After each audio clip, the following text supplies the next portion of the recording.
Being drunk is disconnection. Yeah. Being high is disconnection. Yeah. You're not connected to God when you're stoned. You're not connected to God when you're drunk. You're just not. You're the opposite. You're disconnected. If your vision is big enough and it's a vision that you can believe in and it's a vision that you want, then you're going to do whatever it takes to get that done. A lot of men feel that they're not worthy, like they're not good enough. Inaction breeds mediocrity. Mediocrity cements your comfort zone, and your comfort zone breeds inaction. So it's a vicious cycle. Confusion is another one of the weapons in the enemy's tool belt. Confusion. Because when someone is confused, what do? Nothing. Can we cuss on this podcast? Absolutely, go for it, man. Okay, that's the biggest fucking bullshit I've ever heard, just so you know. God did not create men to be weak. He created men to be strong. He created men to lead their families, to lead their communities, to lead their businesses, to lead their countries. Why does this feel like I'm not where I'm supposed to be? Why does this feel like it's not enough? Because it's not. Because you're not where you're supposed to be. Protecting the innocent and the weak, not because the strength to do so comes natural to a man, but because regardless of the shit they're in, they manage to master the courage to stand up for what is righteous and to stand up for what is good.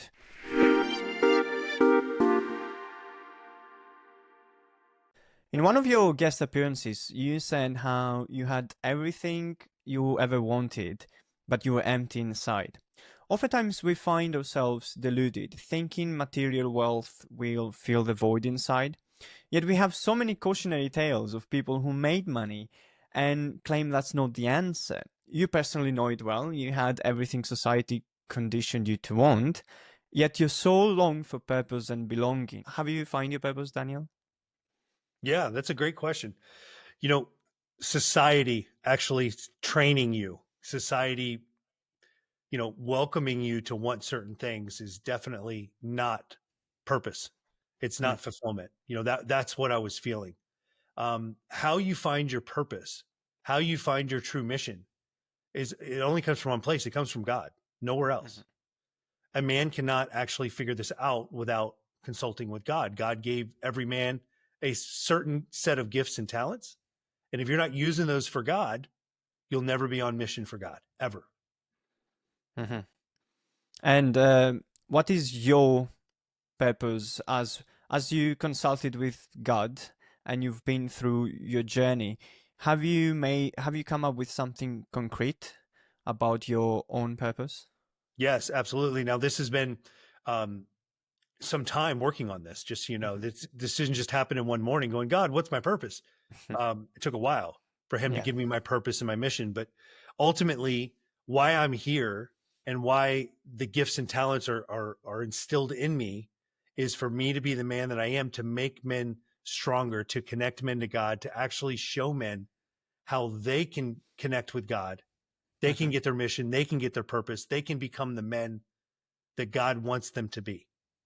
That is why I'm here. That's my mission. That's my purpose. Love it. And for men to become that ideal self, for men to connect with God, I assume you need a plan. How important is it to have a plan as a man? And within that plan, how important is it to have structure and discipline that will help you follow through? All I was thinking about was structure and discipline when you were starting this question. So I'm glad you threw those two in there. Daily routine is number one. So morning routine is essential. You've heard this over and over and over again. I'm sure if you win your morning, you'll win your day. If you win your day, you'll win your week. If you win your week, you win your month and your year, and you win your life. It's all about winning. So very important to have structure and a routine and a system and discipline all at once, all at the same time, all starting in the morning. Well, yeah, and for me, I tried so many times to have a routine. I tried so many times to have that structure, but when my goal and my why was not strong enough, I couldn't actually stick with it. So for me, I found out that having an aim, having a grand aim, is necessary for in order to maintain that structure. Once you aim at something, the world will reconfigure itself around that aim. What you aim determines how the world will manifest itself around you. As Seneca wrote, if a man knows not which port he sails, no wind is favorable. So you need to define a goal, because otherwise it's like you're directionless. I agree with that. So you're using, the word goal and aim, which is beautiful. I Mm-hmm. use the word vision. And Mm. what I've done for a long time in my life is set goals and set aims or targets. And I believe that if your why isn't big enough, then you won't get it done. But I've known and I've learned recently strategically that when we set a vision, a 3-year vision, Mm. when you can look at yourself and go, okay, you know what? Financially, my 3-year vision looks like this. Your mind completely stretches and opens up. This is something God has been working directly with me on. This is something that my men inside the Brotherhood, we actually focus on is setting a 3-year vision. Because when you set a 3-year vision, there's no limitations. Even if you were to set a 1-year goal, you still have limitations in your mind going, okay, if I want to make, let's say that you've never made $1 million and you want to make Yeah. $1 million, you can then strategically break that down and your mind subconsciously goes, okay, I need to make $83,333.33 every single month times 12, it'd be $1 million. So I need to get started right away. And then there's already pressure. There's already a counter intention. There's already a disbelief in the goal that you set. But when you set a 3-year vision, you completely stretch your mind and open you up to an actual vision that's way bigger than what you would believe you could accomplish in 12 months. Right. Yeah. Vision has sounds way more powerful than just having a goal. Absolutely. And most people will bitch about their life being monotonous, depressive, and not what they really wanted it to be. Yet any free time they have after work, they consider it leisure time, not realizing that is when you build your dreams. That is when you build the life you fantasize about. So that is all they do. They fantasize about the dream life as they kill time with entertainment, and they never do the things that need to be done for change to occur. In your opinion, how important is taking massive action, and how can you how can you how can you maintain that motivation even when it's difficult to keep taking action, imperfect action? Yeah. It's the conversation we just had before this question about vision, about actually your aim or your goal. Hmm. If your vision is big enough and it's a vision that you can believe in and it's a vision that you want, then you're going to do whatever it takes to get that done. But it's got to be your vision. It can't be someone else's vision that they put on you. Can't be Hmm. your wife's vision, Yeah. can't be your friend's vision, can't be your boss's vision. It's got to be your vision. So when your vision is clear, when your vision is big enough, it's almost like that. If your vision can be bigger than you, meaning the impact and the money is together, the influence is together, and it's bigger than you, it's almost like an apple tree. The apple tree will get the nutrients from the ground to grow and be strong, and then it produces fruit. What's beautiful about it is that apple tree's job is to produce fruit. That apple tree doesn't even eat its own fruit. Do you see Yeah. what I mean? Like it doesn't use the apples for nutrients to grow bigger. It gets nutrients from somewhere else to then build enough nutrients and enough structure inside its own tree to give the fruit. The fruit is bigger than just the tree is my point. So having a vision that's big enough, but also a Hmm. vision that is not just about you, it's about the impact in society and how you're going to change the world. That is also another way to have the motivation set right to where you won't quit. You'll do whatever you need to do to get it done. Yeah, and to those who are listening, I would say it's okay to be completely delusional with that vision. Make it. It's like so many people say, "Oh, but my voice is not good enough for people to hear. Oh, my ideas are not strong enough. So why would I impact the world? Oh, yeah, I just want to change a small community of people. I don't want to do grand things. Like, no, believe in yourself. Make it as delusional as possible. Make it a grand vision, as we said. However, people sometimes have a vision but they don't take action, and inaction breeds mediocrity. mediocrity cements your comfort zone, and your comfort zone breeds inaction. So it's a vicious cycle. And talent is not enough. Sometimes people think all you need to is talent, but talent without execution is like having a PhD but choosing to stay in your mother's basement and play video games. Is useless. Yeah, absolutely.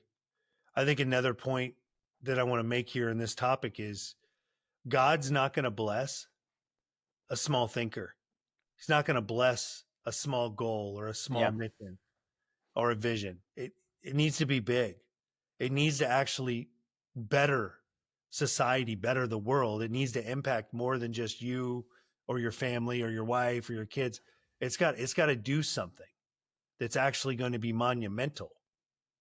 I truly believe that God works with men that actually are, earth movers, men that are kingdom creators, men that have change and have guidance and have strength around Hmm. their influence and around their gifts and their talents. That's where the blessing comes from. Yeah. God's not going to bless someone that just has, oh, I just want to pay my bills. Does God really care about you paying your bills? Like, he doesn't want you to be in poverty, but at the same time, he wants you to rise. He wants you to be influential. He wants Yeah. you to have impact over the world. That's why he gave us free will. He could have set the world one way and it'd been all cool, but it wouldn't be as exciting for God to watch if it was that way. I truly believe that. Right. Right. What are what are some internal battles most men face that you think are often not talked about in the mainstream conversations? Yeah. A lot of men feel that they're not worthy, Hmm. like they're not good enough. How so? Well, a lot of men would sit there and look at a billionaire, let's say, and go, I'm not good enough to be a billionaire. Yeah. And it's a lot of self-justification, but it's also a lot of self-negative talk saying, I don't deserve that. You might not. But the truth is, if you don't believe in it, it's a guarantee you won't be that. Yeah. That's the truth. So I think struggling with this unworthiness and not being enough is something that real true men have a problem with. And then the other one I think is the question that always rattles around in a man's mind is, am I doing what I'm supposed to be doing? Am I doing the right thing?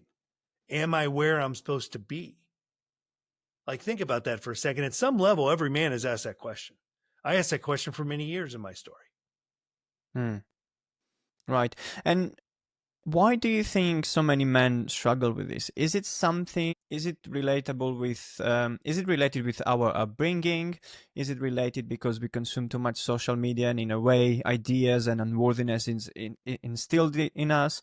Is it the social comparison through social media, as you said, with the billionaires? What exactly is it? Or I assume is an accumulation of many things. What do you think? It's definitely accumulation of many things. One thing that is very apparent in my belief is that we've had a spiritual battle that's been good versus evil for a very long time. You go back to the Right. Bible, Adam and Eve, that's the first recorded history of this spiritual battle of having the enemy versus God and Uh, good versus evil. And I truly believe that the enemy is utilizing social media. The enemy is utilizing society. The enemy is sure. utilizing the technology that we have today to weaken men. And when a man is weak, he doesn't feel worthy. And when a man is not feeling worthy, he's feeling unworthy. He's Yes. not going to rise up to the man that he's supposed to be. This is the cycle. This is how the enemy is actually using or utilizing the tool belts that the enemy has to weaken the man. We've seen it politically, especially in the US over the last couple of years. It's been crazy what's been Yeah. going on.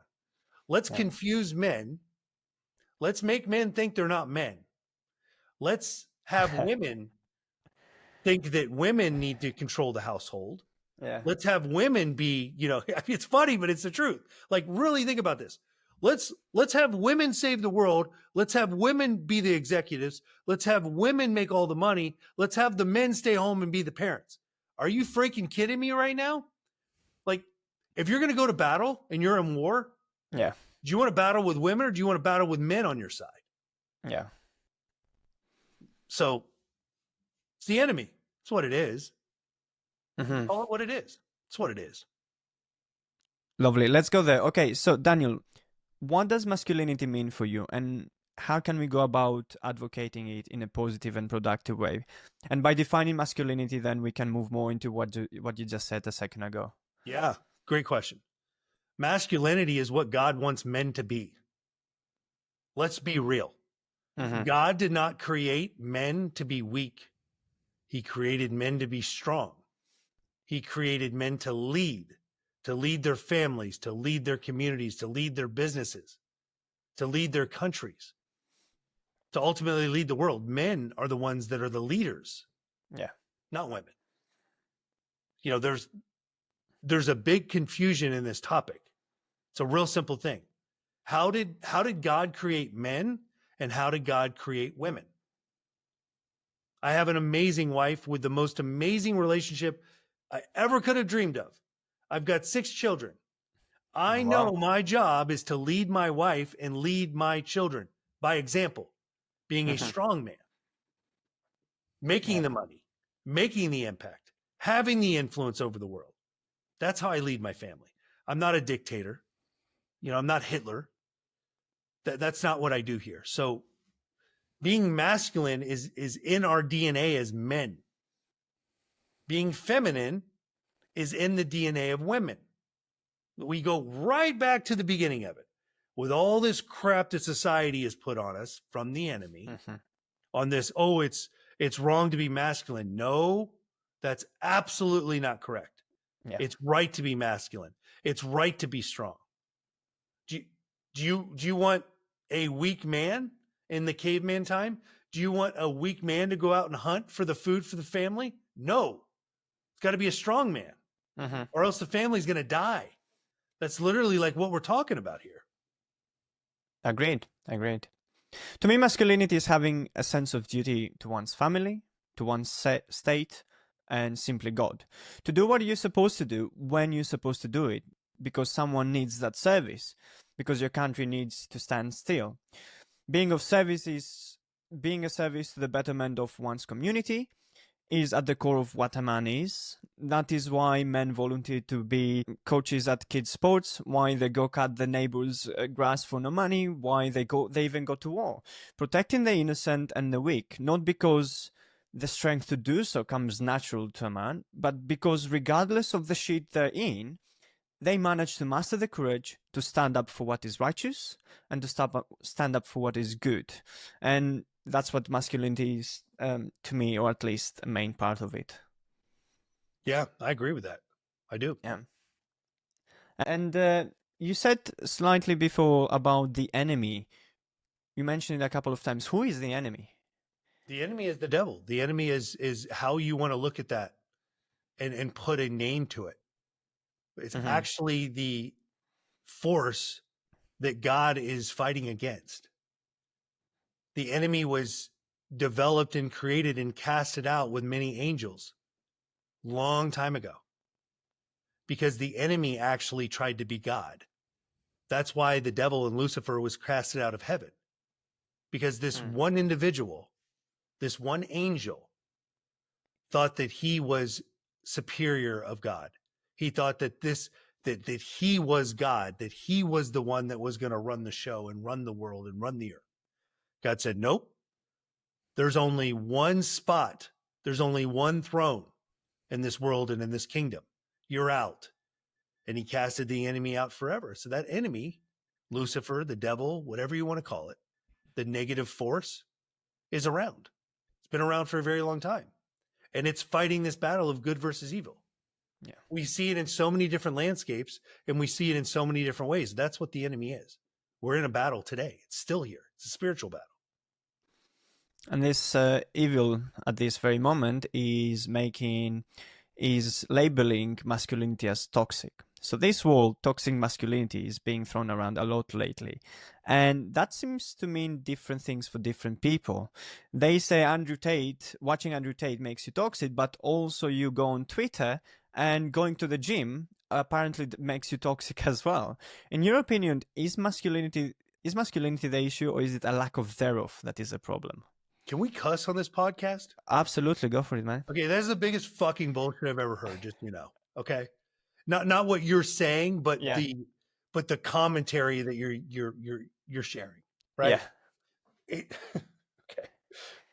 Let's look at it from the perspective of, does God want men to be weak or strong? Let's first start there. Does God want men to be weak or strong? Now, this Strong. question, yes, strong. How does a man become strong? He gets bigger muscles. He gets a bigger and stronger mental mindset. He has more influence. He has more money. People listen to him.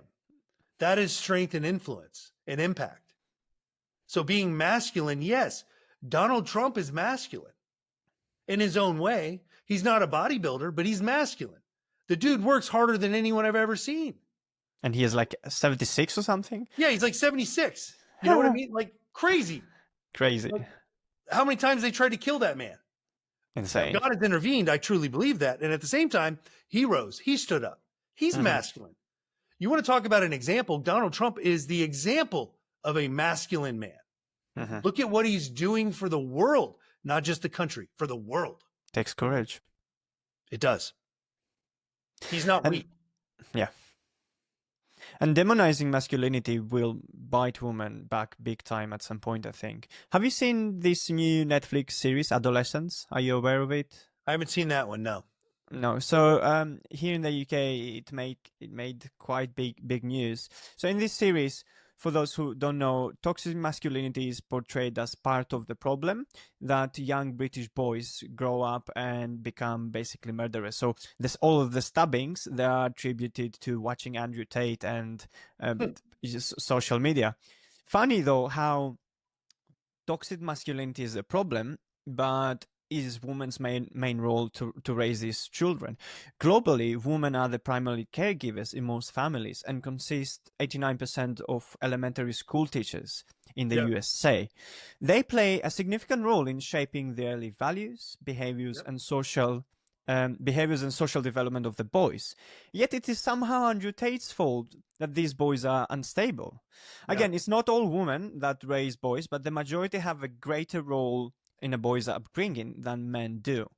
I just think that by finding a scapegoat, in this case Andrew Tate, we are taking away the focus from the real issue, which is lack of community, lack of a rite of passage into adulthood, porn, the degeneration of our societal values, of our morals, and of the male dignity, as well as an educational system designed to train you to follow instructions and forbid you to think outside the box. So Andrew Tate is not the cause of it, is a symptom of the system, filling in the gaps for absent role modeling when no one is willing to step up. Yeah. So Andrew Tate has changed the world with the influence that he's had in a positive way, completely a positive way. Now, religiously, I believe Andrew Tate is still a Christian at heart. We can't wait for him to come back. Him being a Muslim simply is because that was the support that he had when he was in jail. There was no Christians that actually supported him, but I do know my brother, Andrew Tate, is a Christian. He fought for Jesus. He stood up for Jesus when the whole Olympic thing happened. There was no Christians out there. He could have went to jail again for what he did publicly. Like that's crazy what he did. Standing there, picketing and yelling, and like he still believes in Jesus. So I welcome my brother Andrew Tate back as a Christian, and I love Andrew Tate. And I truly believe he's very strong, and I believe that he's changed the landscape of young men. He makes young men stronger. Look at what he does. The way he speaks and the way that he trains. His university is incredible with the amount of content that he actually gives and provides, and the ability to make money. They don't teach us how to live life in school. They don't. At all. Like, when was the last time that they actually showed you how to be an entrepreneur or how to make money or or how to, build something successful, or how to build something to like impact. Like they don't do that. They don't do that at all. And then they have Yeah. professors inside the colleges that are going to teach you how to do business, and they've never owned a business before. What kind of Exactly. crap is that? Like, come on, man. It, it's horrendous. Andrew Tate, what he's doing is amazing. Really is. Yeah. And they call him a misogynist or whatever, so many terms, but regardless of some of his very viral, and obviously he's being hyperbolic for attention because it draws attention, but he's been a net positive as well, I think, because there are so many young men, and I have a young brother, he's 19 now, that cannot relate to the Jordan Petersons, which I look up to and I adore, because either they are too boring and intellectual, or they just cannot look up to them for one reason or another. And there comes this man that, regardless of certain of his views, he is empowering that young 18 and 16-year-old to stand up for himself, to not get bullied, to get his money right, to get his discipline right, to go to the gym, and basically to just, fix his life. So yeah, I do think he's been a net positive. Yeah, I agree with you completely. Yeah. And it's also this, people don't realize that men's problems are women's problems too, and vice versa. And this is not a zero-sum game for any gender. Failing to realize how attacking men and masculinity is harming women, and subsequently future families and society, is a silly mistake.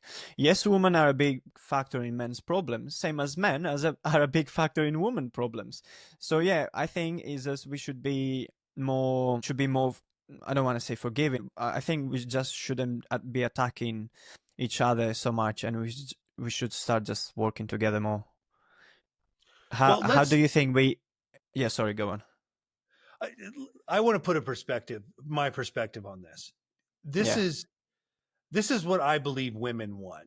Matter of fact, I don't believe this. I know this. This is what women want. Mm-hmm. They want to feel safe. They want to feel secure. They want to feel taken care of.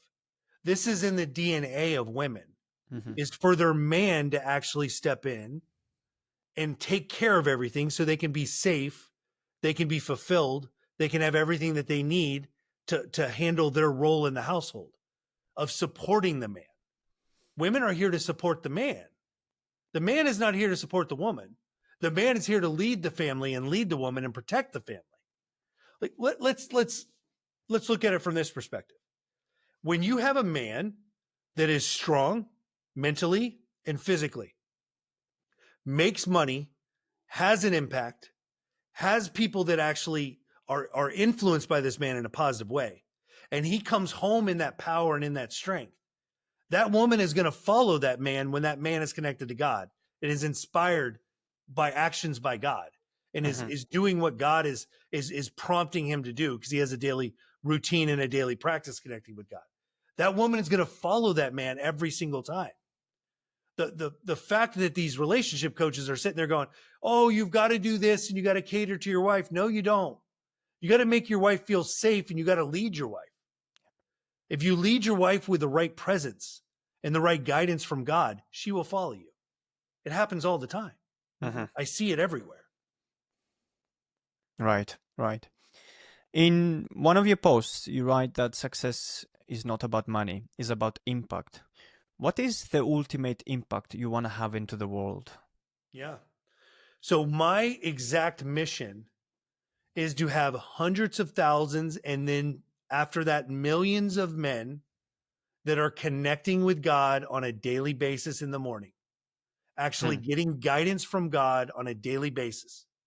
And these connected men are actually making a positive influence in the world, being inspired by God and actually living inspired lives. That is my mission for why I'm here. That's what I do. Is I connect men to God, and I make them strong enough to actually do what God is inspiring them to do. It's one thing to hear God's revelation and God's guidance. It's another thing to have the balls to actually do what it is that's required that God is telling you to do. God will tell you to do some scary shit as a man.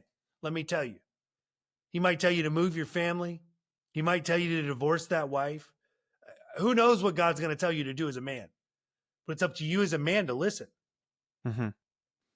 Have you had any transformational stories from the people that you've inspired that went from, trying to figure it out, being out of touch with God, and now suddenly, I don't know, fixing the shit, basically? Yeah, absolutely.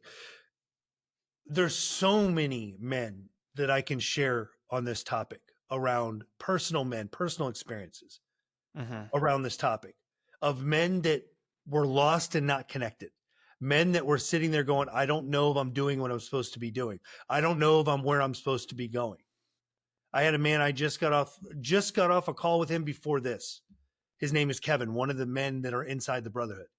And Hmm. he went from sitting there in a place of not knowing what he's supposed to be doing and where he's supposed to be going, knowing that God was there, but not understanding that he could connect with God on a daily basis, and literally went from not having any financial success in that season of his life to making $30,000 and $40,000 every single month now, having Oof. purpose, having passion.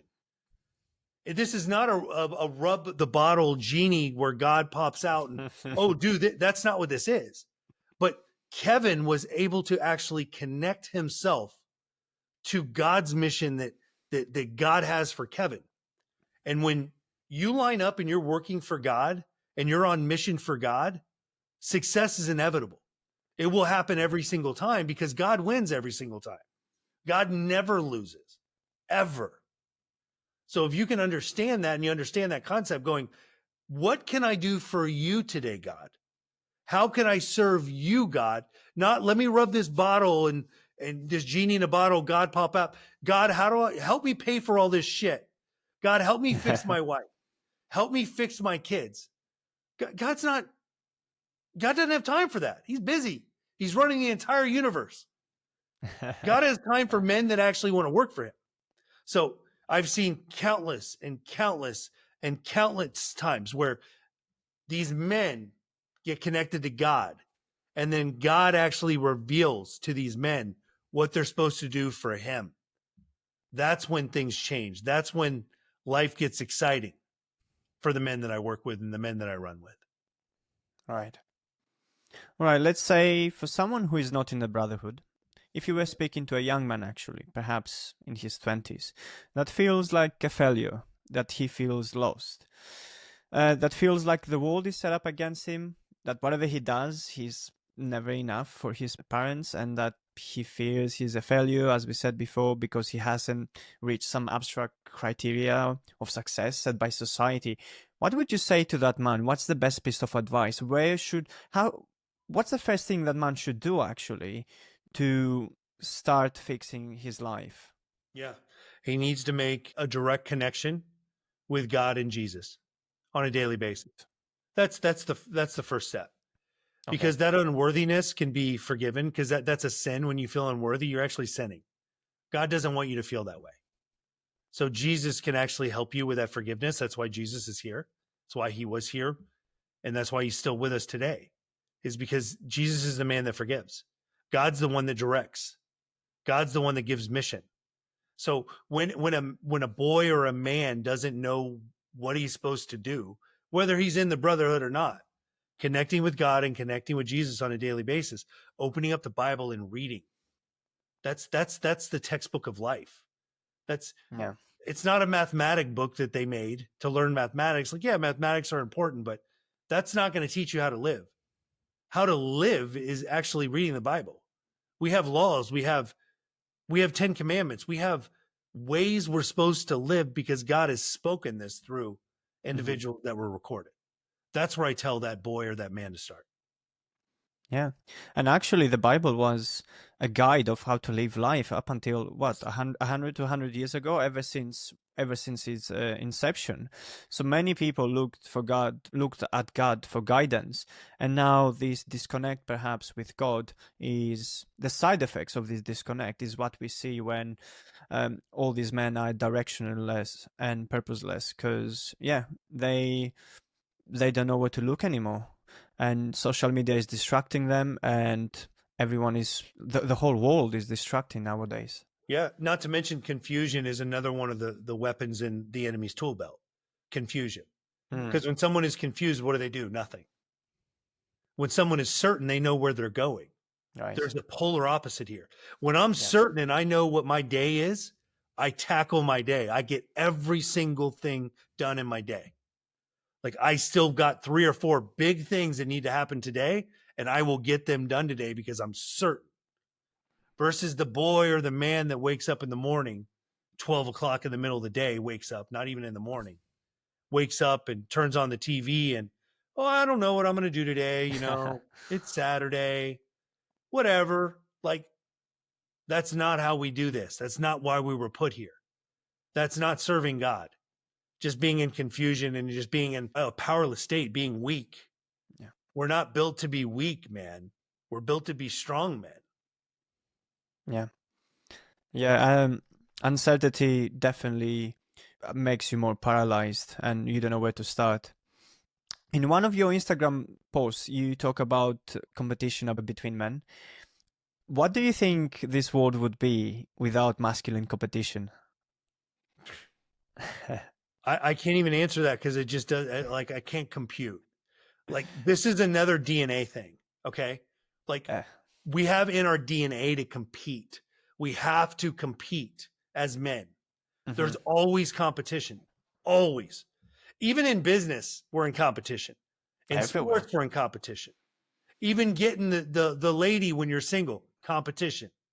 Getting the race car or the exotic car, competition. Playing basketball, competition. Yeah. It's always competition. Global politics, competition. Competition. Oh, for sure, competition. What are we talking about now? We got Russia trying to take over more land, and Ukraine is trying to keep the land. That's literally what's going on right now. And what is that? Competition. Competition. One leader versus another leader, bringing a whole mess to the whole competition. And now I'm not going to take a side, and I'm not going to really speak about that other than I believe it's getting handled. There's a lot of really positive things happening from the US when it comes to that currently, which I'm very Mhm. excited about. But other than that, I don't have anything else to say about that, that situation. Yeah. Yeah, Zelensky actually, he posted on X a couple of hours ago. He agreed with Trump for total ceasefire. So Yeah. as of today, so that's good news. I didn't see that. Now that is great news. That is great news. Yeah. No, it was like a couple of hours ago. I loved the interaction that Zelensky and Trump had in the White House. That was awesome. Did you see that? Yeah, I saw it. It was man, that went viral. Was that Trump being strong or Trump being weak? I think that was Trump saying we've had enough of being taken advantage of for being the ones having the cards and having the leverage. That's Being the right. strong. So that was like enough, and you will not stop taking our money, stop playing these games, and yeah, we have the upper hand, and we want you to stop. Simple as that. So is with what you just said, is that Trump leading with power or with weakness? Oh, with power, absolutely. Yeah, that's my point. I believe Trump is in the White House because God wanted him to be. Mm-hmm. I believe Trump's life was saved because God wanted it to be saved. Mm-hmm. He turned his head because God had him turn his head. That shot that day, any marksman could have hit if the target didn't move. When the bullet is in midair, that is literally what we're talking about here. Insane. It is insane. It Like is they've insane. broken it down. They've done all these studies on it. Now something else came out that like there was another guy pointing a gun at Trump that was a part of the Secret Service or something that they had video on. Like Yeah. God is in charge, is my point. God is in charge. He always wins. So if you're a man out there and you're not connected to God, you should be if you want to win. This isn't like, oh, I'm going to just get on the bandwagon because this is the winning team. That's not what this is. We are designed to be men of God. We're designed to be connected to God. It just so happens when we're connected to God, we're on the winning team. which is a plus. But the ultimate thing, and the first commandment is we love God with everything that we have. We idolize God. We don't idolize anyone else. Hmm. Right. Daniel, you have a son, right? One or many? Yeah, I've got a few sons. You have a So I've few got sons. yeah, I've got a younger son that's 5 years old. I've got a 22-year-old, and I've got a stepson that is also on his own. So yes, I have three sons. Nice. How do you go about making sure your sons are raised to be strong, to stand up for themselves, and to think for themselves, and Yeah, to eventually be resilient adults that can lead and impact the world the way you are doing right now? How do you do that? strength and power. This is what I'm about, man. I want my sons to be strong and powerful, all of them. Mm, I want them to be able to make their own decisions. I want them to be able to build and create their own destinies in their own lives. I also want all of them to be connected to God. I want them to mm. have their own conception, their own connection with God. Not my connection that I told them to have, but their connection, their understanding, their connection, their opportunity to connect with God on a daily basis. That's what I want for my sons. Mm-hmm. So they all work out, I assume. They get physically strong. Well, They. the 5-year-old has muscles, but he doesn't work out yet. Um, Yes, my 22-year-old has a religious 5-day-a-week workout. Yeah, he's pretty jacked. Uh, my stepson, I'm not sure. I don't think he works out as much. He works in the in an industry though that is very taxing, and he's in very good shape. So Mhm. yes, they're all strong. They're not weak. Lovely, lovely to hear.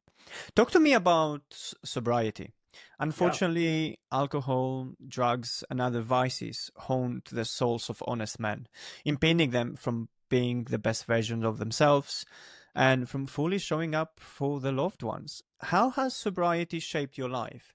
And what advice would you give to people trying to get sober? Well, this goes back to the same conversation that I have around men being connected to God. Um, Hmm. being drunk is disconnection. Yeah, Being high is disconnection. yeah. You're not connected to God when you're stoned. You're not connected to God when you're drunk. You're just not. You're the opposite. You're disconnected. Now, there's some plant journey medicines and things like that that will actually get you connected to God, but it's actually done in a completely different way than recreational drugs. I just want to say that first. But for the most part, what I've seen in my experience is when you're abusing alcohol and drugs, you are not connected. You are disconnected. Yeah. I lived a life of disconnection for many years. It was July 7th, 2010. I'll never forget this day. I was running in Las Vegas is where I lived at the time. I was on this one piece of sidewalk. I'll never forget this. Like I can go there today. It's this one spot. And I was running and I was abusing drugs and alcohol for many years. My whole life, like since I was probably 12 or 11 years old, I was abusing alcohol. And I couldn't stop drinking. I couldn't stop smoking pot. I just couldn't stop. And it was this one day when I just surrendered and I asked God, I said, God, can you help me? Hmm. Like help me stop drinking and using drugs. Like I don't want to do it ever again. Like help me. And I had a burning bush situation in my own life. It wasn't a bush, it was burning, it was my body. My whole Hmm. body like lit on fire. And I felt God's presence for the first time ever come over me. And ever since that day, I've not wanted to drink or use drugs. It was the most beautiful day I've ever had in my life because I was completely connected with no disconnection. No chemicals in my body are ever going to come in again.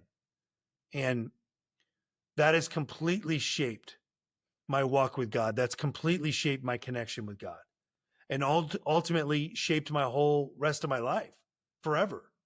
Because as I've been successful and now I'm connected to God at the level that I am, my success with my connection actually equals fulfillment. I'm fulfilled now. Everything is good. Everything is enough. Hmm. I'm where I'm supposed to be. That's powerful, man. That's powerful. Thank you. I always say alcohol is overrated, Smoking is disgusting, and weed makes you dumb. Nothing beats a healthy sober state, actually, and you don't realize it until you've been on the other side and you've had your hangovers and you've had your rock bottoms with drugs, and then you're like, nothing beats being sober. And I think that's also when we are at our most creative.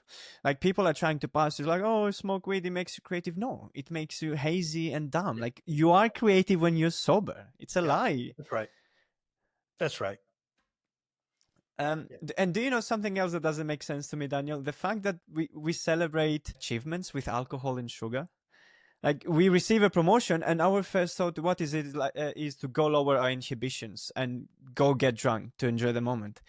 It just doesn't make sense. I Look don't at know why. look at the flip Sorry. side of this. Also, when we have failures, we go and drink and eat sugar. Right. Yeah, Right. it's the enemy disconnecting us from God. It's that simple. The enemy is Yeah. very good at what he does. Very good. Give the enemy credit for the actual influence that the enemy has over the world. It Hmm. literally will infiltrate a world leader that has influence and power and completely change a landscape or a country. Completely. Look at what we dealt with in the US. We had a weak leader that was literally promoting confusion with men being men and women being women, promoting confusion on what the roles are in the household, and then not even being able to like speak or walk straight. Like, that was the weakness we had. Why do you think that is? That's because that's what the enemy wanted. That was the enemy's card. That was the enemy's play. It wasn't our actual old president. It was the enemy Yeah. that was making everything happen and see and to be seen the way that it was being seen. It was all by design. And for a point, it successfully managed to deceive most people, you know? Yeah. Big corporations worth billions of dollars with thousands, hundreds of thousands of employees changing the policies for men becoming women in the toilets. It was all nonsense. Like, people really got deceived. Even honest people, but they will. It's just it was so powerful and evil that it left a deep mark in society. But perhaps now, the good is prevailing again. So I think we're heading in a better direction. Yeah. I agree. I agree. You have created a community for men, actually, Big Balls Brotherhood, which is a ballsy name, pun Yeah. intended. Why did you start this community? What role does community play in a man's life that they need to be in one, you think? Yeah. So let's start off with this. This is not the little balls sisterhood. This is the big balls brotherhood. Okay. Yeah.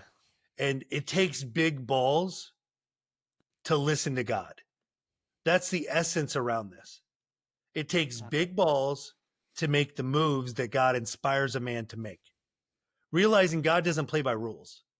All these rules that we have are man made, other than the 10 Commandments. All the rules that we have are Yeah. man made. They are. A lot of them are crap. They're bullshit. So understanding the essence behind when a man actually has the ability to connect to God and gain revelation on a daily basis, gain inspiration. A lot of these men get ideas. Sometimes they hear a voice. Sometimes they just know this thought is not mine. This is God. When these men actually connect to this power, our God, our universal God, the God that has created everything, then the essence behind the brotherhood is to make these brothers strong enough in all areas of their life to actually be able to take on the responsibilities and the inspiration and the actions that God is placing in their hearts. We work on their strength, their wealth, their leadership, and their mission for God. So we got 4 pillars: strength, wealth, leadership, mission. And Mm-hmm. what we do inside these pillars is we strengthen the man. I told you from the beginning, it's all about power. Yeah. So when I get men stronger in the gym, when I get men stronger mentally, when I get men stronger in their bank account, when I get men stronger in their investments, when I get men stronger in their leading their household and being a better example, and when I literally connect men to their mission to God, this is what the Big Balls Brotherhood does. They ultimately get the complete fulfillment they've always been looking for, and they answer that number one question. Why does this feel like I'm not where I'm supposed to be? Why does this feel like it's not enough? Because it's not. Because Mhm. you're not where you're supposed to be if you're not connected at the level you're supposed to be connected at. Right. I'm curious, what is your approach when you are empowering and coaching these men? Do you focus on their strengths or do you focus fixing their weaknesses? Yeah. We focus on the 4 pillars. And what we do is we set out a 3-year vision of what we want in each one of the pillars. So like as a Okay. man, if you were to just like, we can do a mini version of it right now. As a man, if I were to say, what is your ultimate with no limitations? So it is positive, but with no limitations, what is your 3-year vision in your strength, in your body, in your mental and physical strength 3 years from now? Where would you want to be if there's no limitations? And a lot of men like completely like in this exercise, open up their mind. They're like, I want to bench press 500 pounds. I want to do this. I want this much body fat. I want this much muscle. I want to be able to fight. I want to be able to learn jujitsu. I want to get guns. I want to learn how to fire weapons. Like all of these things come in when it's opened up to a 3-year vision. And then what we do from there is we set a monthly actual goal that we want to establish inside that month.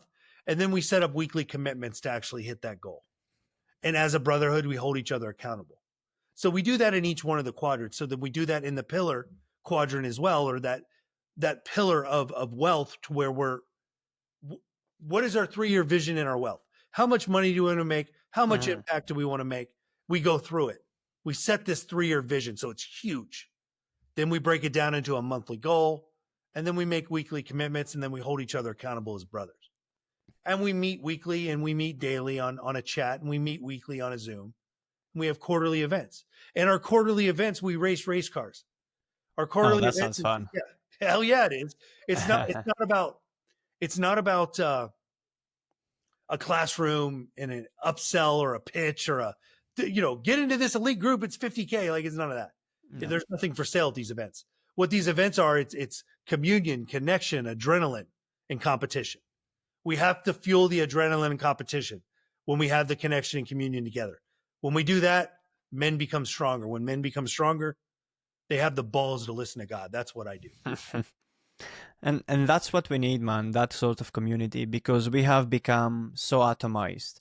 On our phones, in our bedrooms, on our laptops, all day looking at screens. We are forgetting what it means to be in a tribe. We are forgetting what it means to be led, because men not only make great leaders, but sometimes they make very good number twos, and they make very good skill workers that want to Right. be led, because not everyone can lead. But we're losing this connection because we are becoming atomized. And the more when you're atomized, you're weak, you're confused, Yep. and you're more easily influenced. And one thing AI won't be able to replace is community. Actually, the rise of AI, if it starts taking our jobs, it will put us in a need of a community more than ever. So yeah, you're doing great things. You're doing great things. Thank you. Thank you. Daniel, last question. What do you want to be remembered for? Yeah. I want to be remembered for the man that changed the world for God, that connected millions of men to God directly, gave them a system and tools for them to be able to actually gain this connection, gain this clarity of purpose, and the power to take action on their purpose that God gave them from birth. That's what I want to be remembered for. Amazing. Amazing. Daniel, thank you very much. You sound like a very strong leader, and can't wait to see more of you. Absolutely. That's great. I would invite any man that's watching this podcast, if they want to go and actually check us out, you can check us out on Instagram or Facebook with Big Balls Brotherhood, or you can go to bigballsbrotherhood.com and you can join the wait list. Then you can be considered when we're opening up the gate for more men to join officially inside the Brotherhood. That comes in spurts, usually once a month. You can be considered and see if you can run with us and become stronger men. So go to bigballsbrotherhood.com. And can people even do this if they're listening, if they're global listeners, or do they have to be in the Absolutely. USA? You can do it globally, yeah? Yeah. If you Oh, want to that's have awesome. fun, we're racing cars in the US, just so you Yeah. know. We're racing American cars in the US. Real cars.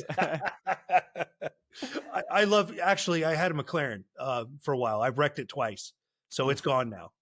I had a Oof. McLaren 720. It was a very fun car. I think Hmm. you guys made that, right? You're in the UK? Is that right? UK. Yeah. Yeah. You guys Yeah. made the McLaren. Yeah, they do some good stuff, but they don't. Here, the speed limit is 20, so no one can drive them fast, actually. So Yeah. you have it just for shows. You buy it just to show off. No one Oh can yeah. race here. Not in the United States. We race it. I actually would street race it and drag race it, and consequently, that's how I wrecked it twice. So Oh well, at least you're okay. You did no yeah, harm, yeah. The car's done. It's gone. But of course. I'm good. I got other cars. Nice, nice. All right, Daniel, thank you very much, man. Thanks for being on the show. Thank you. We'll talk soon.